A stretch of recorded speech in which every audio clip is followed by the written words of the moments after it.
তিন ব্যক্তির বাড়িতে কখনো দাওয়াতে যাবেন না। এরা যদি আপনাকে হাতে পায়ে ধরেও আপনাকে দাওয়াতে যেতে বলে, আপনি কখনো তাদের দাওয়াত গ্রহণ করবেন না। যদিও নবী করিম সাল্লাল্লাহু আলাইহি ওয়াসাল্লাম বলেছেন, হাক্কুল মুসলিমি আলাল মুসলিমি সিত্তুন, একজন মুসলমানের উপরে আরেকজন মুসলমানের হক রয়েছে 6টি। তন্মধ্যে বিশ্বনবী সাল্লাল্লাহু আলাইহি ওয়াসাল্লাম অন্যতম একটি হকের কথা বলেছেন, তোমার কোনো মুসলমান ভাই যদি তোমাকে দাওয়াতে যেতে বলে, অবশ্যই তুমি তার দাওয়াত গ্রহণ করতে হবে, অন্যথায় তুমি গুনাহগার হবে। তারপরে নবী করিম সাল্লাল্লাহু আলাইহি ওয়াসাল্লাম বলেছেন, কিছু ব্যক্তি আছে এদের দাওয়াতে কখনো যাওয়া যাবে না, কিন্তু কিছু ব্যক্তি আছে এদের দাওয়াত আপনি কখনো গ্রহণ করবেন না।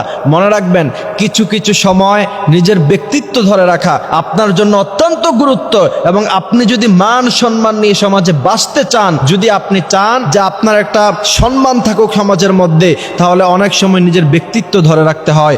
এই তিন ব্যক্তির ঘরে আপনাকে যদি পায়ে ধরেও আপনাকে দাওয়াত দেয়, আপনি কখনো তাদের দাওয়াত গ্রহণ করবেন না। প্রথম নাম্বার হচ্ছে যারা খাবার খাওয়ার পরে খোঁটা দেয়। কিছু মানুষ আছে দেখবেন, দাওয়াত দেওয়ার সময় অনেক অনুনয় বিনয় করে আপনাকে দাওয়াত দিবে, তারপরে যখন আপনি তার ঘরে খাবার খাবেন অথবা তার দাওয়াতে অংশগ্রহণ করবেন, পরবর্তীতে আপনাকে খোঁটা দিবে। কিছু বন্ধু বান্ধব এমন আছে, খাবারের সময় খাওয়ায় কিন্তু পরবর্তীতে অনেক খোঁটা দেয়, যে আমি তো তোর আজীবন খাওয়াই আসছি। এই সমস্ত যারা খোঁটা দেয়, নবী করিম সাল্লাল্লাহু আলাইহি ওয়াসাল্লাম সবচাইতে বেশি তাদেরকে অপছন্দ করেছেন। সুতরাং খাবার খাওয়ানোর পরে খোঁটা যারা দেয়, তাদের দাওয়াতে কখনো অংশগ্রহণ করবেন না। এরা যদি হাতে পায়ে ধরেও আপনাকে তাদের দাওয়াতে অংশগ্রহণ করতে বলে, তারপরেও যাবেন না। সেখানে আপনার ব্যক্তিত্ব আপনি ধরে রাখবেন। আর না হলে মনে রাখবেন, যাদের খোঁটা দেওয়ার অভ্যাস আছে, এরা আজকে না হয় কালকে অবশ্যই মানুষের সমাগমের সামনে আপনাকে যেই কোনো সময় লজ্জা অথবা শরম দিয়ে দিতে পারে। দ্বিতীয় নাম্বার হচ্ছে, বিশ্বনবী সাল্লাল্লাহু আলাইহি সাল্লাম স্পষ্টভাবে হাদিস শরীফের মধ্যে নিষেধ করেছেন যে তার দাওয়াতে কখনো যেন কোনো উম্মত না যায়, মুহাম্মদ সাল্লাল্লাহু আলাইহি সাল্লামের কোনো উম্মত যেন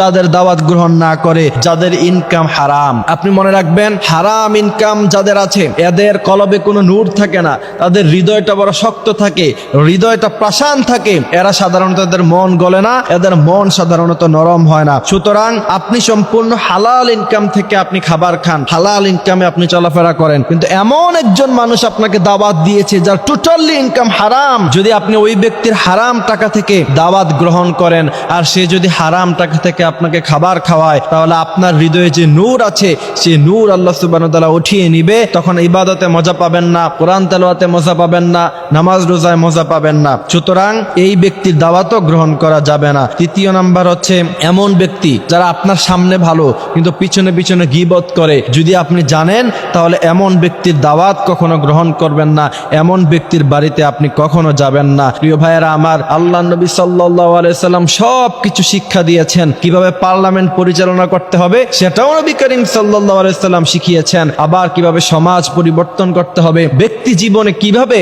আপনি মানুষের সাথে কেমন আচরণ করবেন, কার দাওয়াতে যাবেন কার দাওয়াতে যাবেন না, বিস্তারিত আলোচনা নবী করিম সাল্লাল্লাহু আলাইহি সাল্লাম করে গিয়েছেন। সুতরাং আমরা যদি নিজের সম্মান নিয়ে সমাজে বাঁচতে চাই, অবশ্যই তিন ব্যক্তির বাড়িতে কখনো দাওয়াতে যাওয়া যাবে না।